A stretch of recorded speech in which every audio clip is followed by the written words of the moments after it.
Hi everybody, my name is Sean O'Kane with ChipEstimate.com and ChipEstimate TV, your IP resource for your next chip design in the world of the EDA industry. We're here at DAC 2011 in San Diego, California, and my guest today is David Murray, CTO with Duolog. Thank you very much for joining us. Thanks, Sean. Yeah, and you look great even after that fantastic Denali party last night. Yeah, it was a great party. So tell us a little bit about Duolog, and so if I'm an IP developer, how would you help me? Okay, well, if you're developing IP, our tools, Socrates integration platform, will actually help make your development more efficient.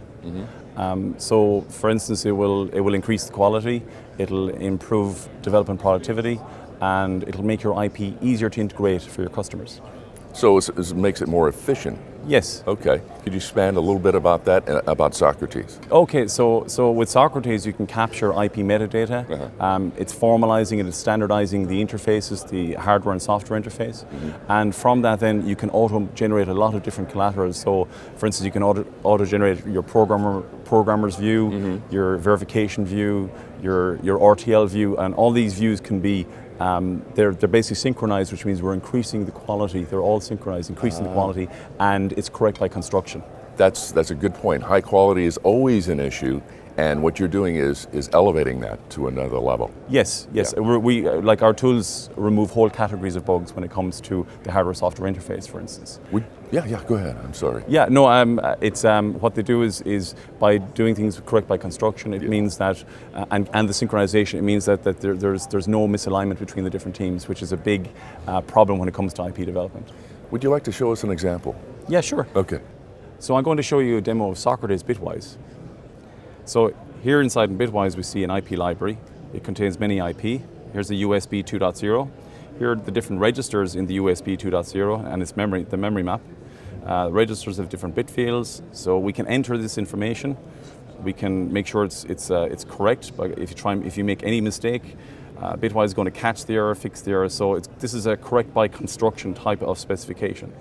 So here then we can generate different views of those registers, and as we see here we've a sequence of views, system C, RTL, and when we generate this, we generate all these different views. They're all in sync. That means that all the different teams that are using these views are going to be aligned. We can also generate IP-Xact, and that IP-Xact can be used for data interchange. So here's an example of some of the actual formats that we generate. They can align to your flow or to your customer's flow. Now that was cool.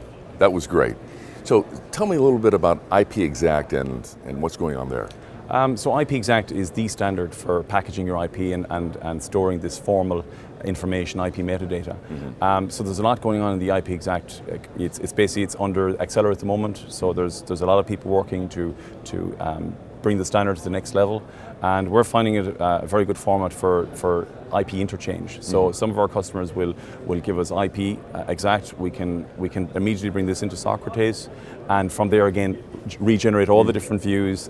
So everything again is in sync, and this means that if you're providing an IP to your customers and in an IP-Xact format, they have all this information that you can easily integrate it into their flows.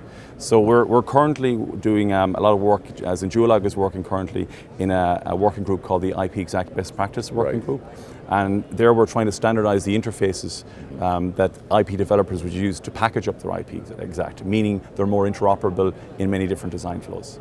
So there's a lot of work going on there at the moment. Well said, well done. Thank you very much for joining me today. Thanks, Sean. And we'll see you next time on Chip Estimate TV.